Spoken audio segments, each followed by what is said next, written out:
2023-24 ஆண்டுக்கான வரவு செலவு திட்டம் 200 பாயிண்ட் நம்பர் 200 186வது பக்கம் 386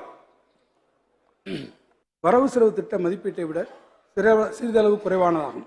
வரவு செலவு திட்ட மதிப்பீடுகளில் 200 ஒன்றிய அரசிடமிருந்து பெறும் ஒன்றிய அரசிடமிருந்தும் பேஜ் நம்பர் 386 மற்றும் மத்திய வரிகளில் மாநில அரசின் பங்கு ஆகியவை ஒன்றிய அரசின் நிதி பங்கீட்டில் அடங்கும். ஒன்றிய அரசிடமிருந்து பெறப்படும் உதவி மானியங்கள் 23-26 ஆண்டு திருத்த மதிப்பீடுகளில் 26,996 கோடி ரூபாயாக மதிப்பிடப்பட்டுள்ளது.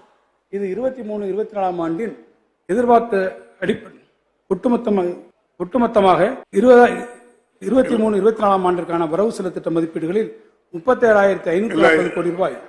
இல்லையா மாறுதான்? இல்ல 380 தவறுதலா வருது.